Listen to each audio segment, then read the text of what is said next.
I read on a BMW forum recently that the E46 M3 is a lot like a stripper. As soon as you stop throwing money at them, they quit working. I think I might have found my stripper. Now I know what you're thinking. Wasn't that guy just wearing a white hat? Doesn't he care about continuity? And the answer is, mind your own business.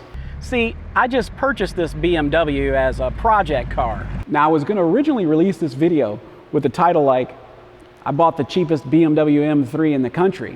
Freddie Tavares just posted a few days ago that he bought the cheapest BMW M3 out there and he's turning it into a project. So thanks Tavares for ruining my plans for this video. I bought one and this just happens to be the worst one in the country.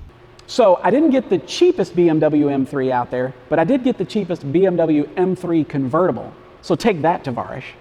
Now by the end of this video, I'm going to tell you everything that's wrong with this E46 BMW M3. And when I say everything, I mean everything that I know about. I'm pretty sure when we get into this car, we're going to find a lot of things that are broken or that need repair that we just don't know about yet. This particular BMW has a lot of things in common with strippers. For example, the top is always down.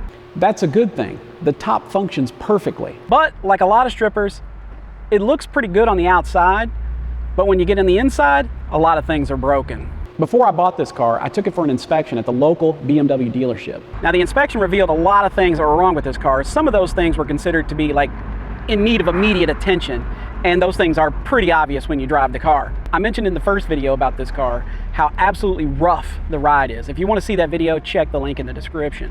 The first of the things that needs to be fixed is the drive shaft. There's a worn assembly, the thing is knocking, making noise. I'm surprised we're even able to drive down the road in this thing. The rear pinion seal is leaking. There's a bent lower control arm. Next on the list is a leaking oil pan gasket.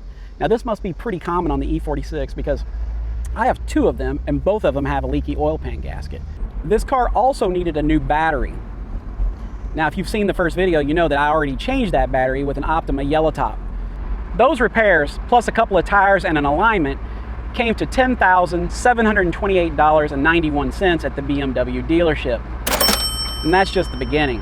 One of the major problems with this BMW is the ride quality, or maybe what I should say is the lack of ride quality. This car rides rough. Up to this point, the worst ride quality I ever experienced was in an Audi TT that had a broken mag ride suspension. That Audi was rough. This car is next level rough. Part of the problem is someone installed solid subframe bushings in this car. Of course, all the other bushings in the car are old and worn. That's not helping the ride either. Beyond that, someone who owned this car replaced the springs underneath with a set of H&R lowering springs. Now the car looks fantastic, it stands out. However, the ride is incredibly rough. These springs, even when the car was up in the air, are absolutely just, the coils just touch each other.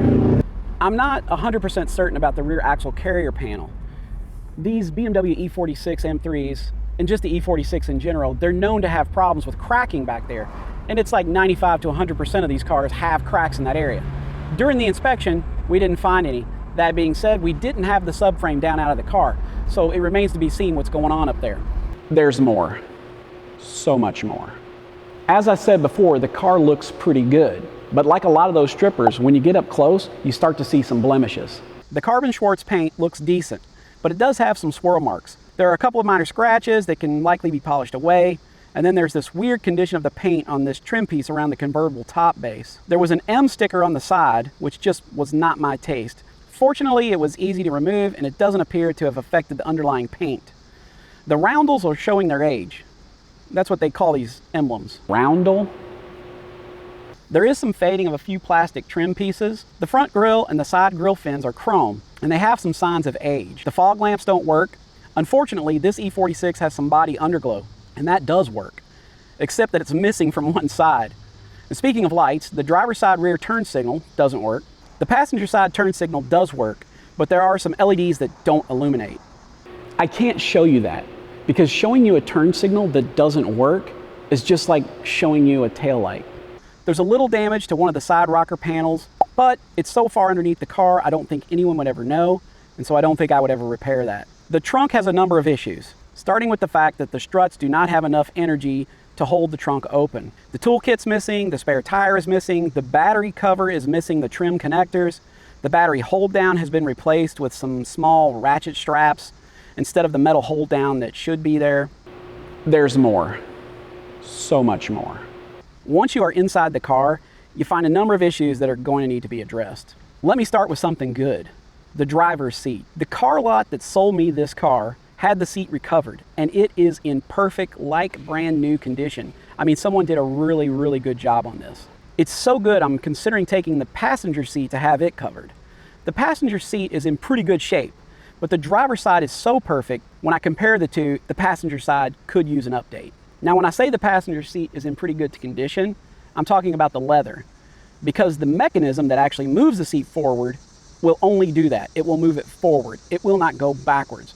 I'll continue with the fact that someone glued an M badge to the dashboard, powered by BMW Motorsport, as if they were going to forget what kind of car they were in. I really, really, really hate this aftermarket Sony stereo that has replaced the factory head unit. It's a constant barrage of color change. It's like living with a disco ball. The air conditioner vent mechanism is broken, And that's not cool.